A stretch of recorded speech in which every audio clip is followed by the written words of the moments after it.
Hello, welcome to रंकिस्तान। आज हमारा unit 1 का टॉपिक नंबर 5 है, जो कि इस यूनिट का लास्ट टॉपिक भी है। नाम है इसका खाद्य पदार्थों के गुण, अम्ल क्षार बफर तथा रासायनिक कोलाइड। पहले हम इस टॉपिक को समझेंगे कि इसके अंदर कितने कितने सब टॉपिक्स हैं। अच्छा, मैं एक बात और आज आप लोगों को क्लियर करना चाहता हूँ। क्या ये 30-35 मिनट के जो हम एक एक वीडियो में टॉपिक्स को ख़त्म कर रहे हैं, क्या ये सफिशिएंट हैं? तो इसका आंसर है मेरे भाई, अगर मैं इसको 5 घंटे का भी बना दूंगा ना, तब भी कुछ ना कुछ तो छूटेगा। जो सब कुछ पढ़ने की कोशिश करते हैं उनका बहुत कुछ छूट जाता है, लास्ट में कुछ नहीं बचता हाथ में, सिर्फ कन्फ्यूजन रह जाता है एग्ज़ाम टाइम पे। और जो लोग थोड़ा थोड़ा करके छोटे छोटे टॉपिक्स को बेसिक्स क्लियर करके फिर उसकी एमसीक्यूज प्रैक्टिस करके जो लोग तैयारी करते हैं, वो इन द एंड लास्ट तक टिके रहते हैं और काफ़ी कुछ वो गेन भी कर लेते हैं। देखो, अगर मैं चाहूँ ना तो मैं भी इस टॉपिक को 3-4 घंटे का बना सकता हूँ, एक टॉपिक को। ठीक है, क्योंकि ये बहुत आसान है मेरे लिए। कुछ नहीं करना है मुझे, केवल एक लाइन को 2 से 3 बार रिपीट करना है आपके सामने।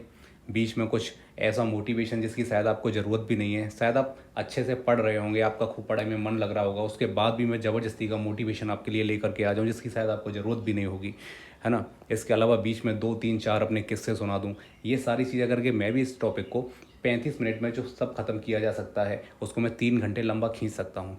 इससे आपका समय तो जाएगा ही जाएगा, मेरे समय की भी बर्बादी है। इसीलिए मैं कोशिश करता हूँ उस 3 घंटे के टॉपिक में भी, यकीन मानो, केवल 30 से 35 मिनट का ही डेटा आपके काम का होगा, बाकी सारी बस मनगढ़ंत कहानियाँ होंगी। तो चलो शुरू करते हैं। देखो भाई, इस टॉपिक में सबसे पहला है खाद्य पदार्थों के गुण। तो सबसे पहले समझ लेते हैं कि खाद्य एक्चुअल में है क्या। ऐसा एक पदार्थ होता है जिसे हम खाते हैं और इसी से हम ऊर्जा प्राप्त करते हैं और इसी से हमारा शरीर वृद्धि करता है, विकास करता है और रोगों से लड़ने की क्षमता हमारे शरीर को प्राप्त होती है। ठीक है, इसके अंदर आपको मैंने बताया था खाद्य 2 प्रकार का रहता है। एक होता है मैक्रो, एक होता है माइक्रो।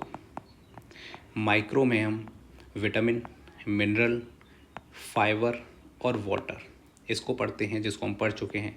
और मैक्रो के अंदर बेटा कार्बोहाइड्रेट, प्रोटीन, फैट, इन सबको हम पढ़ते हैं।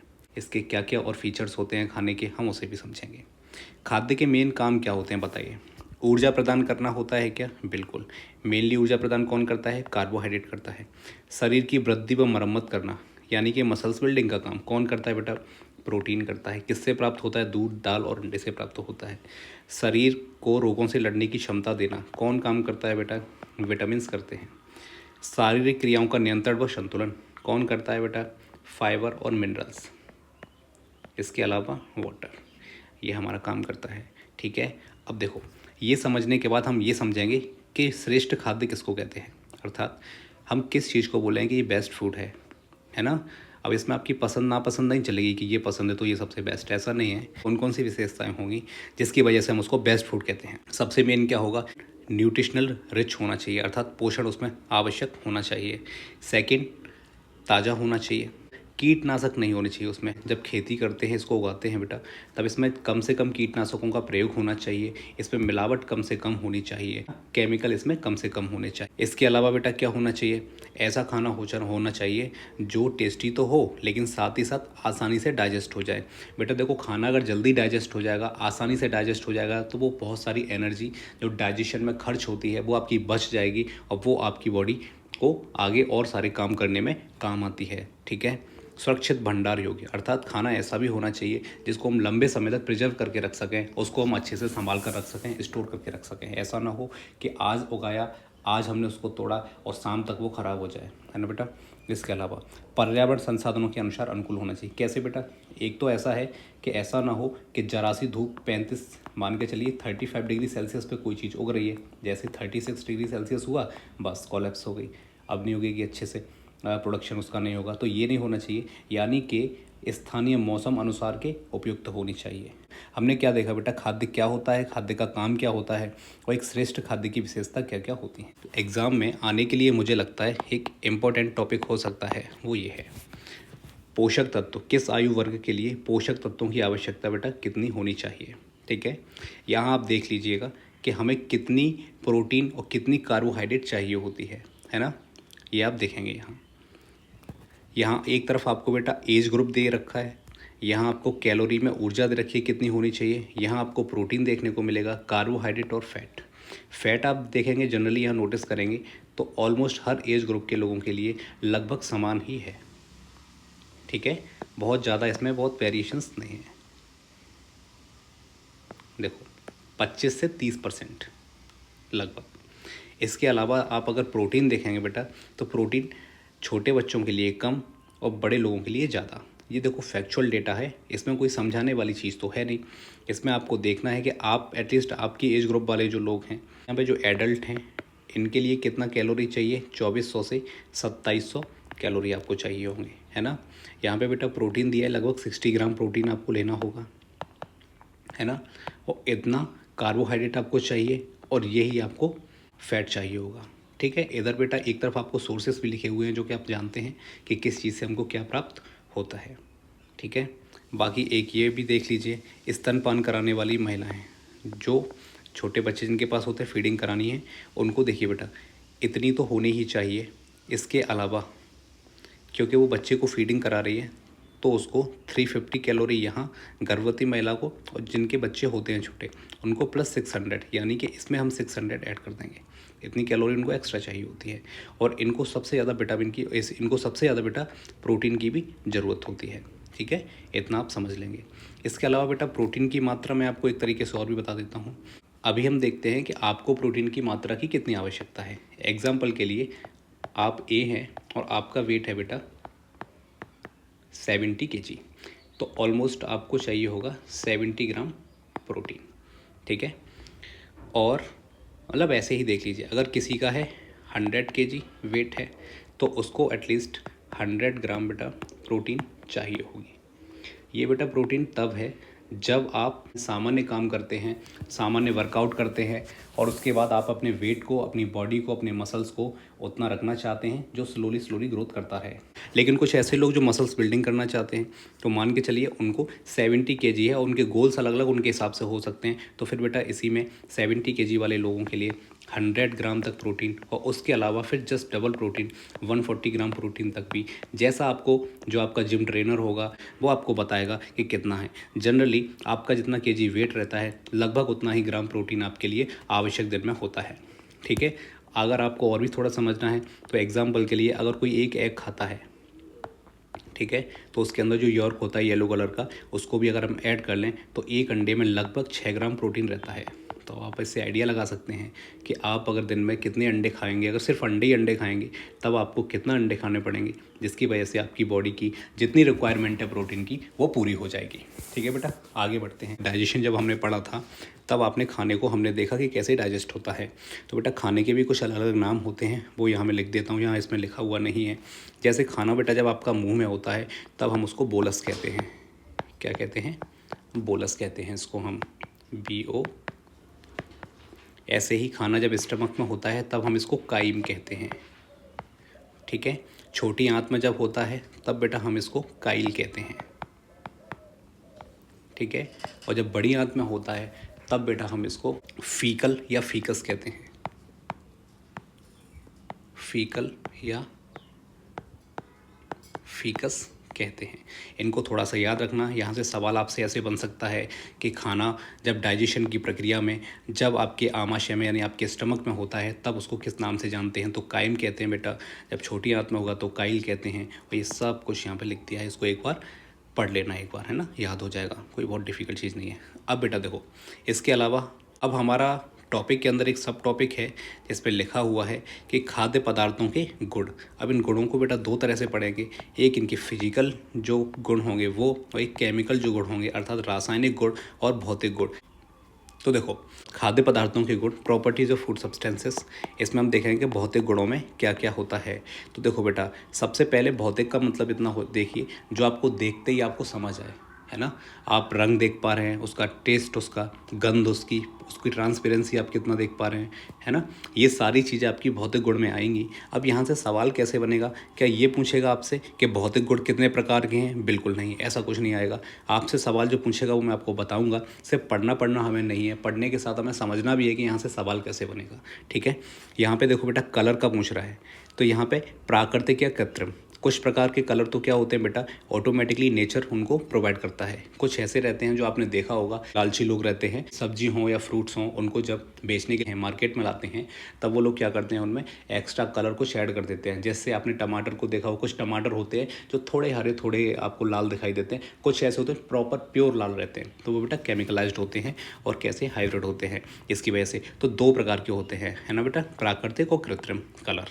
इसके अलावा बेटा इसमें एग्जाम्पल जैसे टमाटर का जो लाल रंग है बेटा किसके कारण है, लाइकोपीन के कारण। तो अब देखो बेटा यहाँ से सवाल आने की आपकी संभावना है रंग से। कैसे जैसे टमाटर का लाल रंग किसके कारण होता है, गाजर का लाल रंग किसके कारण होता है। तो ऐसे ही मैंने नीचे अभी एक टेबल बना रखा है जिसमें 7 से 8 ऐसे इंपॉर्टेंट जिनके बार बार पूछे जा चुके हैं कि किसका रंग क्या है, किस पिगमेंट के कारण होता है, वो मैंने नीचे टेबल बना के दिया हुआ है। दूसरा आता है बेटा टेस्ट। टेस्ट में क्या होगा बेटा, कैसा टेस्ट होगा, या तो मीठा खट्टा कड़वा, क्या ये यहाँ से पूछा जाएगा, नहीं पूछेगा किस चीज़ के अंदर मिठास किस वजह से होती है, खट्टा जो एसिड है वो किसकी वजह से है, और कड़वापन क्यों है।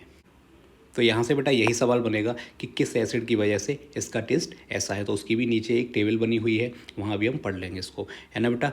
गंध, गंध यानी कि आपको पता होगा जैसे इलायची लौंग या फिर हम प्याज जैसे ही हम काटते हैं तो उसमें से जो गंध आती है वो सल्फ़र की वजह से आती है। तो ऐसे ही बेटा कई प्रकार के जो खाने की चीज़ें हैं उनको मैंने नीचे टेबल बना के बताया हुआ है कि किस वजह से। अब देखिए यहाँ इसलिए नहीं बताया है क्योंकि यहाँ केवल आपको इतना समझना है कि खाद्य पदार्थों का गुण, ये आपका टॉपिक सीधा सीधा सिलेबस में लिखा हुआ है, इसको पढ़ेंगे। इसमें हम रंग, स्वाद, गंध, पारदर्शिता, दर्पण, ये सारे के सारे भौतिक इसके गुण होते हैं, और फिर इसमें क्वेश्चंस कहाँ से बनेंगे वो नीचे पता चलेगा। इसके अलावा द्रव्यमान और घनत्व, तो जिसमें फैट ज़्यादा होगा, जिसमें पानी ज़्यादा होगा, ये पता चलेगा। इसकी कैसी डेंसिटी होगी, ये भी हम किस में पढ़ते हैं, खाद्य पदार्थों के गुण में, वो भी भौतिक गुण में।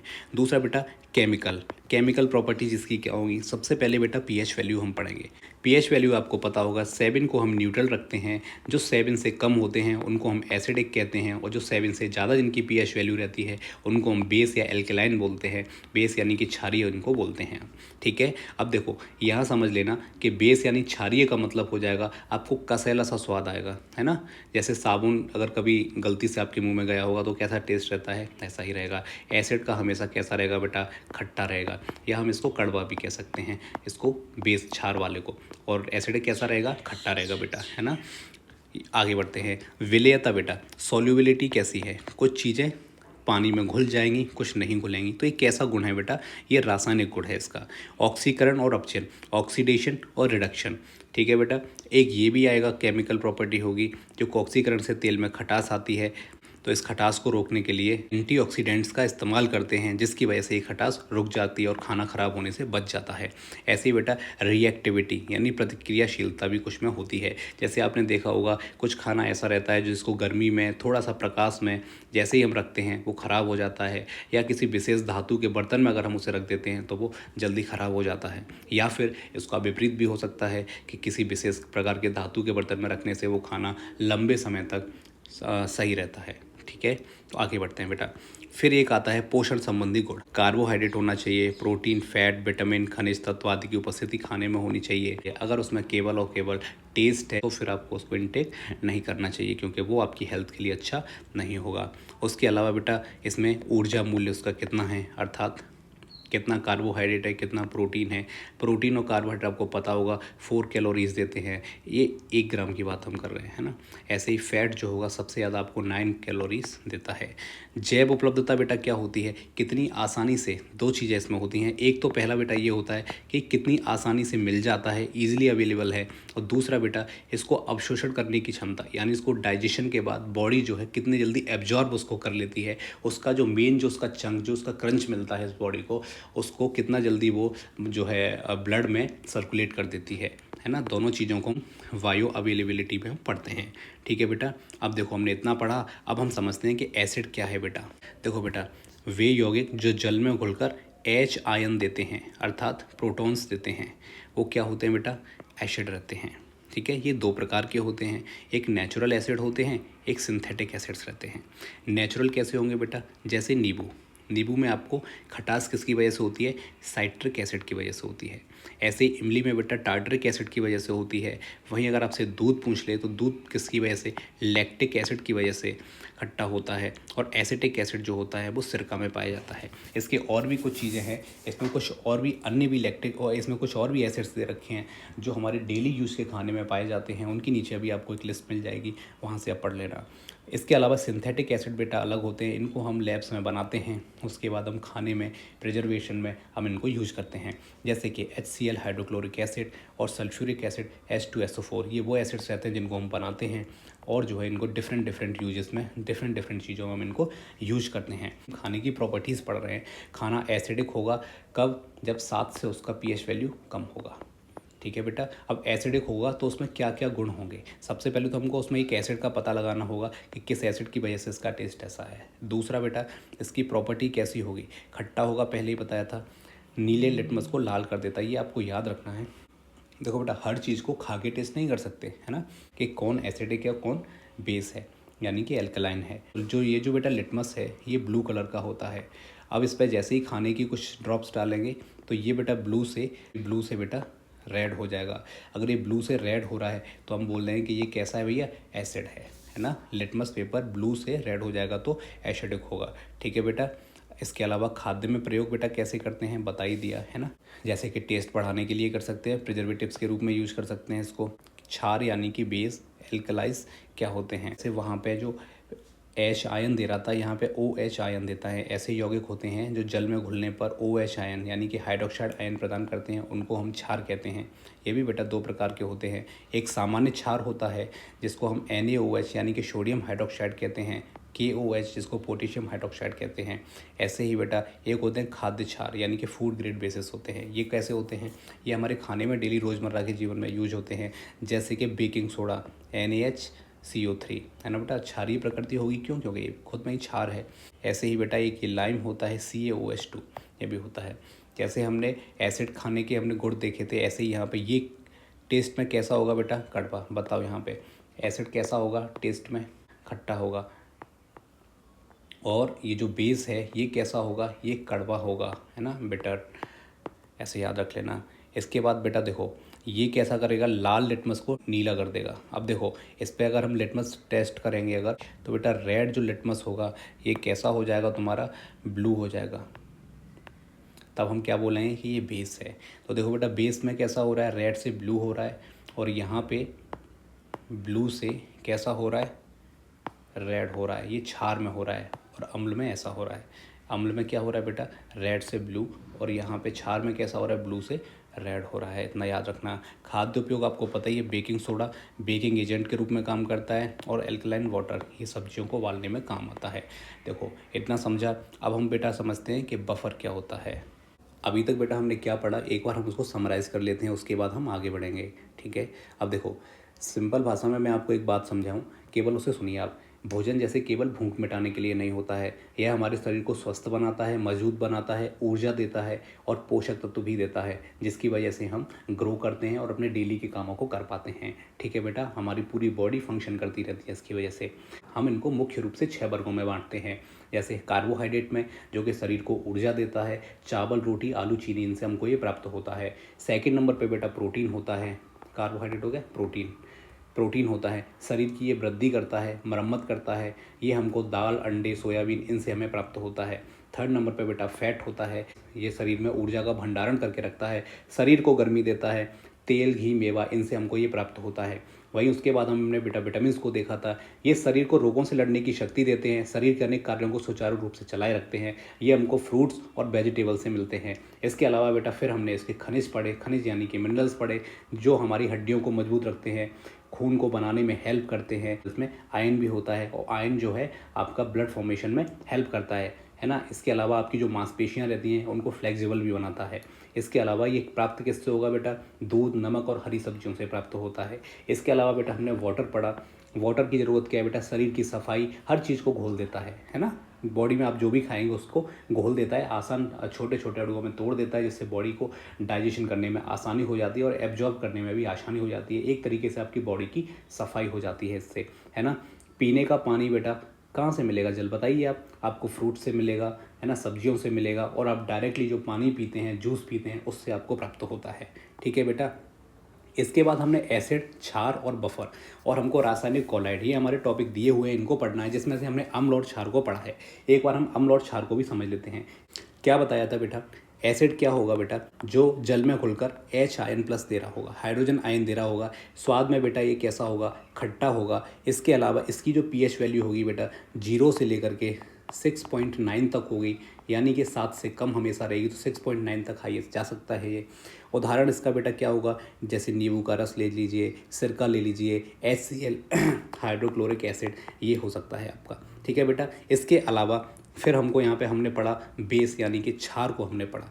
इसको भी देख लेते हैं बेटा। जल में जब ये घुलेंगे तो बेटा ये OH माइनस, यानी कि ये हाइड्रोक्साइड आयन देते हैं। स्वाद में बेटा ये कैसे होते हैं? ये बेटा कड़वे होते हैं, साबुन जैसे चिकने होते हैं, और इनकी pH वैल्यू बेटा 7.1 से 14 तक जाती है। इतना आप याद रखेंगे। इसके बेटा एग्जाम्पल की बात करेगा कोई तो क्या हो जाएगा बेटा? साबुन ही ले लीजिए, सबसे पहले तो साबुन हो जाएगा। इसके अलावा बेटा सोडियम हाइड्रोक्साइड, जिसको हम NaOH कहते हैं, ठीक है, NaOH कहते हैं, ये होगा। हमने यहाँ तक बेटा पढ़ लिया। अब हम बेटा अपना अगला टॉपिक पढ़ते हैं, जिसका नाम है बफर, जो कि आपके टॉपिक में स्पेशली मेंशन किया हुआ है, उसको पढ़ते हैं। सबसे पहले तो बेटा मैं आसान भाषा में आपको समझा देता हूँ, फिर हम ये जो लिखा है इसको देखेंगे। देखो, एक ऐसा घोल होता है जो अम्ल या क्षार के जुड़ने पर भी अपने pH को लगभग स्थिर बनाए रखता है। देखो बेटा, सिंपल भाषा में समझिए कि ये खाने का कोई एक कंटेनर है, ठीक है। अब एग्जाम्पल के लिए इसको मान लो हमको टेस्टी बनाना है, और इसको लंबे समय तक के लिए सही रखना है, लंबे समय तक इसको प्रिजर्व करके रखना है, यानी कि ख़राब होने से बचाना है। ठीक है बेटा। अब हमें इसमें क्या करना होगा? मान के चलिए कि हमें इसमें या तो एसिड मिलाना होगा, या हमको इसमें बेस, या तो अम्ल मिलाना होगा, या बेटा इसमें हमको क्षार मिलाना होगा। लेकिन आप समझते हो कि जैसे ही बेटा हम एसिड इसमें मिला देंगे तो एसिड की जो मात्रा है इसमें ज़्यादा हो जाएगी, तो इसका जो टेस्ट है वो बदल जाएगा, लेकिन हमें टेस्ट तो सेम रखना है। ऐसे ही बेटा अगर मान के चलो हमें इसमें बेस यानी कि क्षार इसमें मिला देना है, और ये हम क्यों मिला रहे हैं? टेस्ट को बनाए रखने के लिए और लंबे समय तक प्रिजर्व करने के लिए। ठीक है। अब मान लो हमने इसमें बेस मिला दिया तो बेटा इसमें बेस की मात्रा ज़्यादा हो जाएगी और इसका टेस्ट बेस जैसा हो जाएगा, लेकिन हमें टेस्ट को सेम रखना है। तो ऐसी जगह पे बेटा यूज करते हैं हम बफर का। ये क्या रहता है बेटा, ये याद रखिए, अम्ल और क्षार को मिलाने के बाद भी पीएच को लगभग समान रखता है, ऐसा एक घोल होता है। तो देखो बेटा यही लिखा है यहाँ पे, ऐसा घोल जो पीएच में ज़्यादा परिवर्तन नहीं होने देता है, उसमें थोड़ी मात्रा में अम्ल या क्षार मिला दिया जाए। ठीक है। और ये हम क्यों मिलाते हैं? खाने को हमें टेस्टी बनाना है और उसको लंबे समय तक प्रिजर्व करके रखना है। ठीक है बेटा। बफर भी दो प्रकार का रहता है, एक एसिडिक बफर होता है और एक बेसिक बफर होता है। खाद्य में इसकी बेटा भूमिका क्या रहती है? देखो वही मैंने बताया, टेस्ट, रंग, इसकी संरचना को बनाए रखना। एंजाइम की गतिविधियाँ, बेटा खाने में भी एंजाइम्स होते हैं। ये एंजाइम्स एक विशेष टेम्परेचर पे इनकी वृद्धि बहुत ज़्यादा हो जाती है, जिसकी वजह से खाना ख़राब हो सकता है या उसका टेस्ट बदल सकता है। ऐसे ही बेटा इसके पीएच को नियंत्रण में रखना, ये भी इसका मेन काम रहता है। ठीक है बेटा। अब हम देखते हैं कि रासायनिक कोलाइड क्या होता है। पहले इसको मैं आपको वैसे ही समझा देता हूँ। कोलाइड बेटा एक ऐसा मिश्रण होता है जिसमें दो पदार्थ आपस में समान रूप से घुले हुए होते हैं, लेकिन उनके कण इतने छोटे छोटे होते हैं कि वो हमको सामान्य आंखों से दिखाई नहीं देते हैं और न ही तलछट के रूप में वो नीचे बैठते हैं।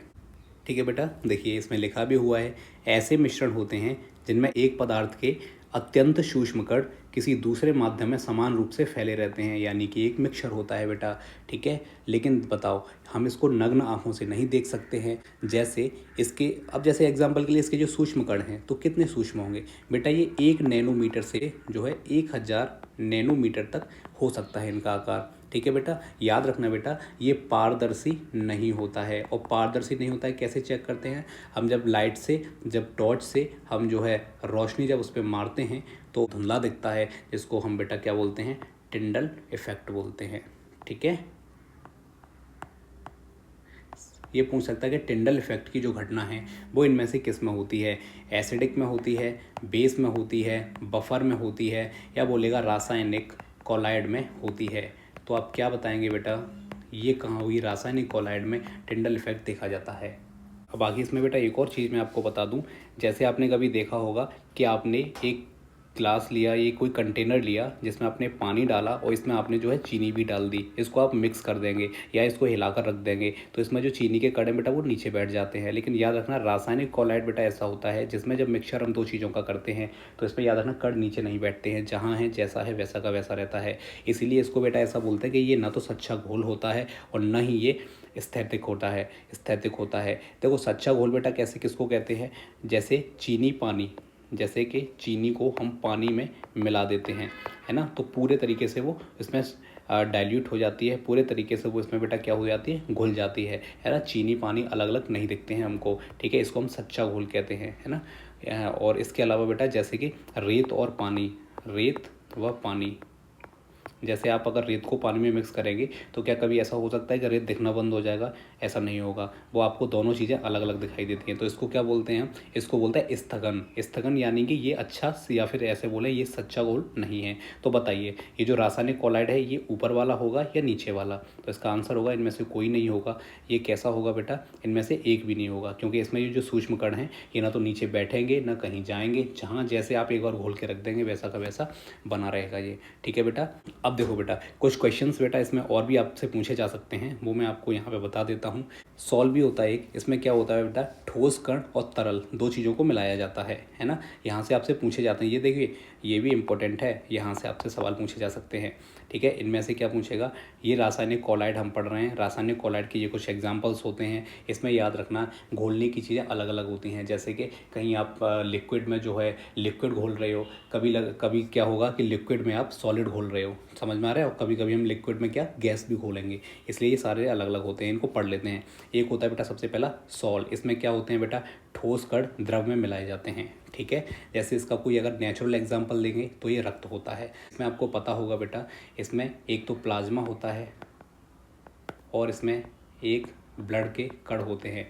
इन कणों में बेटा आप आरबीसी, डब्ल्यूबीसी और प्लेटलेट्स पढ़ते हो, ठीक है बेटा। बाकी इनकी जो संख्या है, इनका जो प्रतिशत है वो बेटा 40% के आसपास होता है। और ये जो बेटा प्लाज्मा रहता है ये 60% होता है, जिसमें 60% यानी कि ये लिक्विड पार्ट रहता है। जब ये दोनों आपस में मिले रहते हैं, लेकिन आप देखेंगे कि ब्लड को जब आप देखते हो तो क्या आप ये अलग अलग देख पाते हो क्या, तो नहीं। ये जो कण इसमें मिले रहते हैं ये किसका उदाहरण होता है, ये सॉल का उदाहरण होता है, ठीक है। सेकंड नंबर पे बेटा आप इमल्सन देखेंगे। इमल्सन में क्या होता है बेटा, दोनों ही पदार्थ तरल होते हैं, ठीक है। जैसे अब पानी में तेल मिला दें, उसका एक एग्जांपल हो जाएगा आपका दूध। पूछेगा आपसे दूध जो है कैसे रासायनिक कोलाइड का एग्जांपल है, तो आप लिख देंगे इमल्सन का है, ठीक है। तीसरा होता है बेटा झाग, जिसको हम फोम कहते हैं, गैस व द्रव दोनों का ही मिश्रण होता है। व्हिप्ड क्रीम आपने देखा होगा, जब आप सैलून में जाते हैं तो वो उसके पास एक स्प्रे जैसा रहता है, उसको दबाता है और उसमें से स्प्रे गैस के फॉर्म में झाग जैसा निकलता है, जिसको वो आपकी शेविंग पे लगा के उसको सही करता है, क्लीन करता है, ठीक है बेटा। ये हो जाएगा किसका, फॉर्म का एग्जाम्पल हो जाएगा। फोर्थ आता है बेटा एरोसॉल। एरोसॉल क्या होता है बेटा, ये गैस में सॉलिड भी मिलाया जा सकता है और लिक्विड भी मिलाया जा सकता है।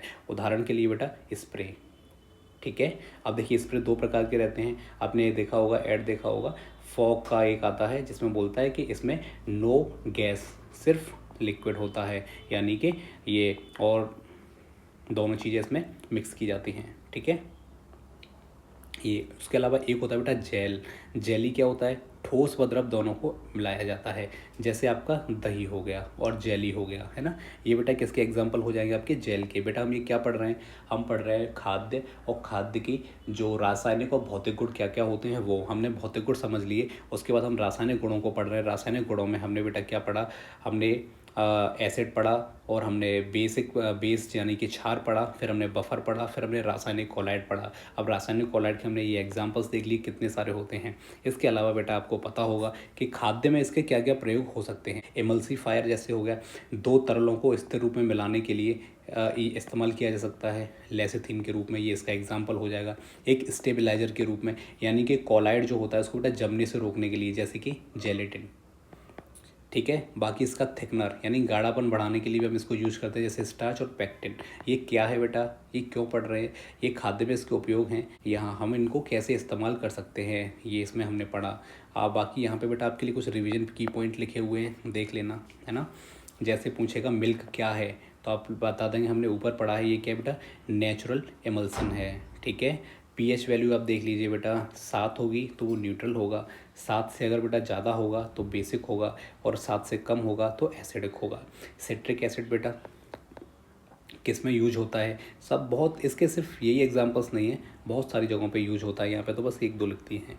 ठीक है बेटा, बफर क्या करता है बेटा, ये पीएच वैल्यू को, पीएच मान को बदलने से रोकता है। Buffer resist changes in pH, तो पीएच वैल्यू को ये बढ़ने या घटने नहीं देता है, उतना ही रखता है ना, जब भी इसकी, चाहे हम एसिड मिलाएं चाहे हम बेस मिलाएं किसी भी मिक्सचर में। ठीक है, तो पीएच वैल्यू को ये हमेशा सेम रखता है। ठीक है, ये इसको भले ही मत पढ़ना, है ना, एग्जाम से इसमें कोई कुछ नहीं पूछा जाएगा इस लाइन से।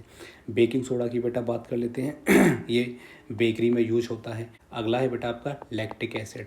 लैक्टिक एसिड कैसे बनता है बेटा, लैक्टोज के फर्मेंटेशन से बनता है। ठीक है, ऐसे याद रख लीजिए। लैक्टिक एसिड कहाँ बेटा, आपको दूध में, मिल्क में देखने को ये मिलता है। मैंने बेटा आपको बताया एमल्सन क्या होता है ना, जैसे कि ऑयल इन वाटर, जैसे कि मिल्क इसका एग्जांपल हो गया, यानी कि हमने वाटर में क्या मिला दिया बेटा, फैट, इसको मिक्स कर दिया, तो ये क्या हो जाएगा, किसका एग्जांपल हो जाएगा बेटा, एमल्सन का यूज हो जाएगा।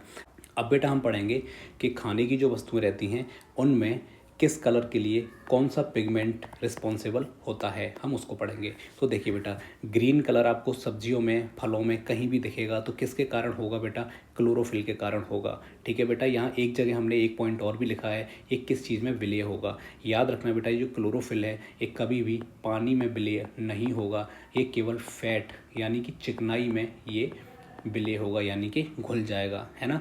यहाँ इसके बेटा मुख्य सोर्स हैं, ये कोई ज़रूरी नहीं है, ये आप एक बार पढ़ लेना, आपको पता ही है ना।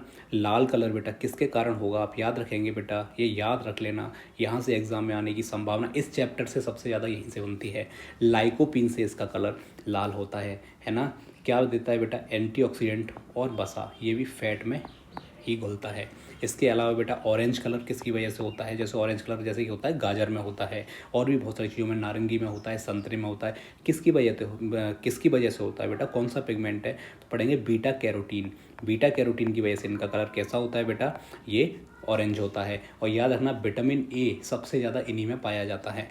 बाकी बेटा येलो कलर आएगा किसकी वजह से, जेंथोफिल की वजह से। ये पिगमेंट का नाम है, पूछेगा आपसे कि फलों में या सब्जियों में पीला कलर किसकी वजह से होता है, तो आप बता देंगे जेंथोफिल की वजह से। यहाँ से घुमा के आपसे ऐसे भी पूछ सकता है कि पपीता में पीला रंग किसकी वजह से होता है, तब भी आंसर क्या होगा बेटा, जेंथोफिल। इसके बाद आगे बढ़ते हैं, पर्पल या ब्लू यानी बैंगनी या नीला रंग किसकी वजह से होता है, एग्जाम्पल, तो आप इसका आंसर देंगे एंथोसाइनिन। इनको रट लेना बेटा, है ना, ये रटने वाली चीज़ें हैं और ये आने वाली चीज़ें भी हैं, तो एंथोसाइनिन। बाकी पूछेगा बेटा आपसे भूरा यानी ब्राउन कलर किसकी वजह से होता है, तो बेटा ये मेलानिन की वजह से होता है।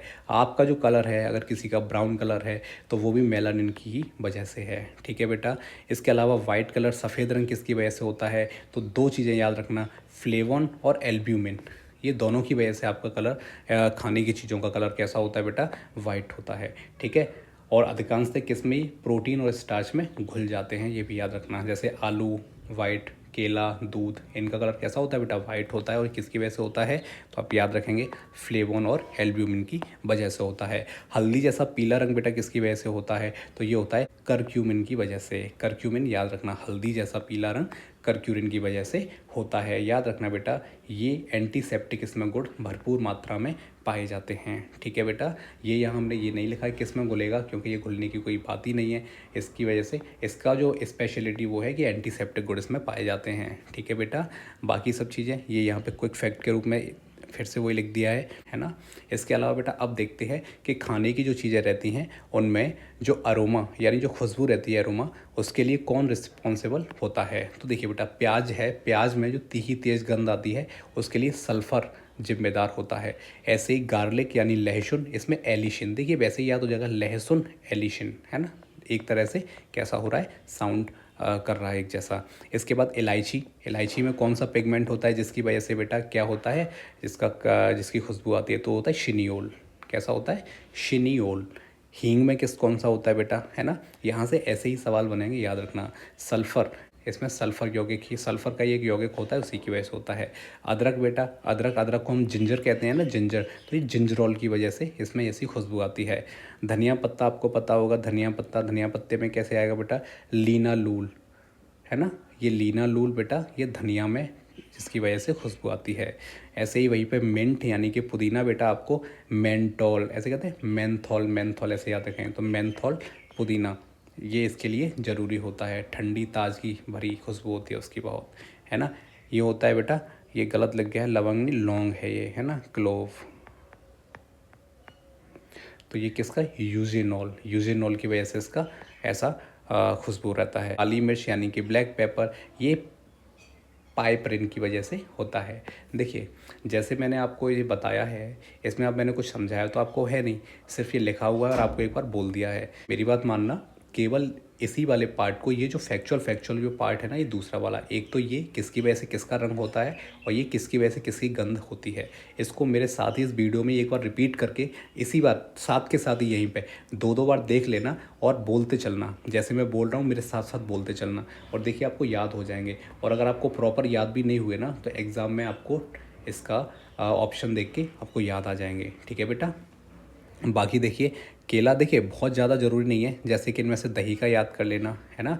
एक भोजन के सड़ने पे कैसी आती है, किसकी वजह से, तो हाइड्रोजन सल्फाइड अमोनिया की वजह से आती है। इनको भी बेटा आप देख लेना, ठीक है। जैसे मैं इसमें बोलता जा रहा हूँ, आपको भी अपने वीडियो को एक बार फिर से वापस करके इसी वाले पार्ट को, केवल पूरा नहीं, इसी वाले पार्ट को आप वापस करके मेरे साथ के साथ बोलना। बताइए केले में किसकी वजह से खुशबू आती है, आमिल एसीटेट की वजह से। किसकी वजह से, आमिल एसीटेट, है ना बेटा। सेब में, एप्पल में किसकी वजह से आती है खुशबू, एस्टर यौगिक। फिर से बोलिए, सेब में किसकी वजह से खुशबू आती है, एस्टर यौगिक। वहीं दही में किसकी वजह से खुशबू आती है बेटा, तो लैक्टिक एसिड व कार्बनिक यौगिक की वजह से। केवल लैक्टिक एसिड याद रखेंगे तो काम चल जाएगा। दही में किसकी वजह से आती है बेटा, लैक्टिक एसिड की वजह से। पका हुआ जो मांस रहता है उसमें से एक अलग प्रकार की गंध आती है, वो किसकी वजह से, तो मेलॉड रिएक्शन। मेलॉड रिएक्शन नाम ये होता है, मेलॉड रिएक्शन की वजह से आती है। ये उत्पाद हटा दीजिए, मेलॉड रिएक्शन की वजह से। और भोजन सड़ने पे बेटा किसकी वजह से आती है, हाइड्रोजन सल्फाइड और अमोनिया की वजह से इसमें खुशबू आती है। गंध उत्पन्न करने वाले यौगिकों के कुछ प्रकार बेटा यहाँ पे याद रख लेना, एस्टर, सल्फर यौगिक, ये सारे के सारे वही हैं। जैसे एरोमेटिक यौगिक, ये मसालों में पाए जाते हैं, ठीक है बेटा। एल्डिहाइड और कीटोन्स, ये पकने पर उत्पन्न होने वाली खुशबू रहती है, ठीक है बेटा। और सल्फर यौगिक से जो भी आएगी वो तीखी और तेज़ गंध होगी, जैसे प्याज, लहसुन और हींग की वजह से हींग में आती है, ठीक है बेटा। बाकी एलिशन याद रखेंगे आप, एलिशन, एलिशन मैंने आपको बताया था किस में पाया जाता है, लहसुन में पाया जाता है।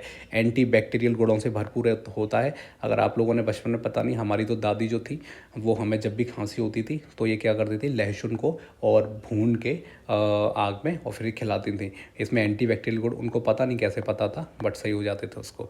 मेलॉड रिएक्शन क्या बेटा, हाई टेम्परेचर पे शर्करा प्रोटीन की प्रतिक्रिया जिससे स्वादिष्ट और महक आती है, ठीक है।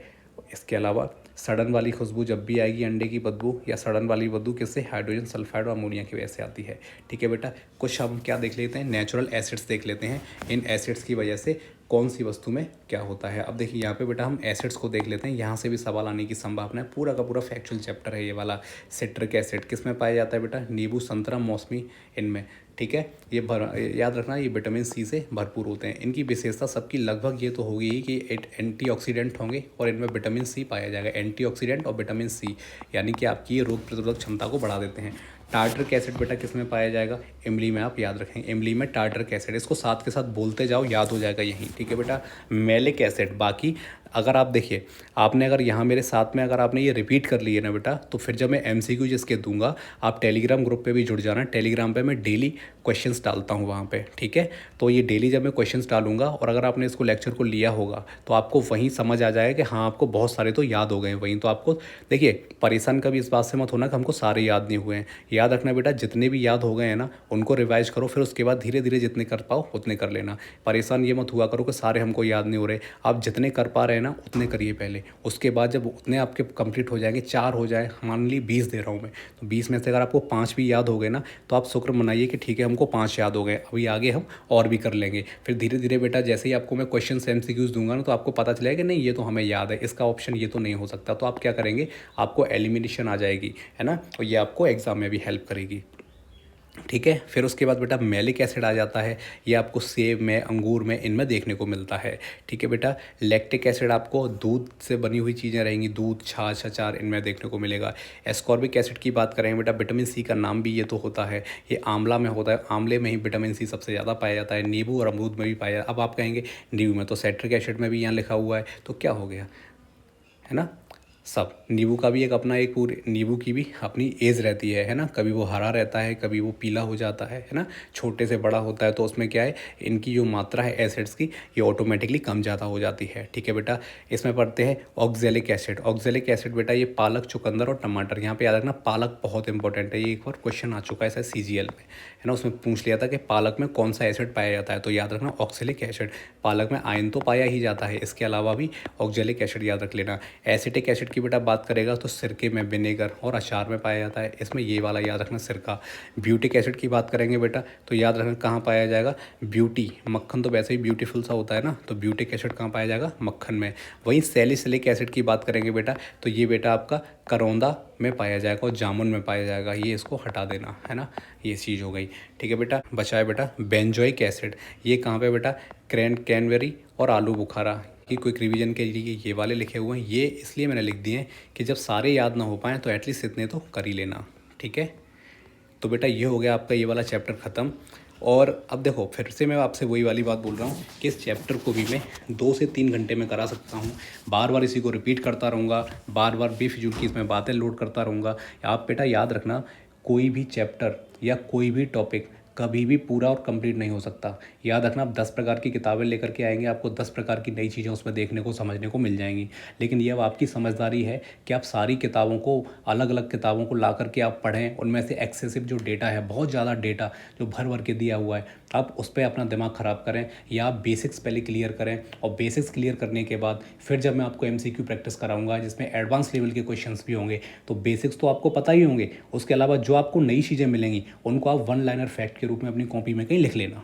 ठीक है, और बार बार उन MCQs को लगाना। टेलीग्राम पे भी मैं क्वेश्चंस डालता रहता हूँ, डेली 5 से 10 क्वेश्चन डालता हूँ। इसके अलावा ये यूनिट का लास्ट टॉपिक था, ये ख़त्म हो चुका है। अब इसके बाद इस यूनिट के हम डेली कम से कम 50 क्वेश्चन हर टॉपिक के करेंगे। ठीक है, जिसमें बेसिक से लेकर के एडवांस लेवल तक के क्वेश्चंस होंगे और PYQs भी हम उसमें ऐड कर देंगे। ठीक है बेटा, तो ऐसे ही पढ़ते रहो और ज़्यादा बहकावों में मत आओ।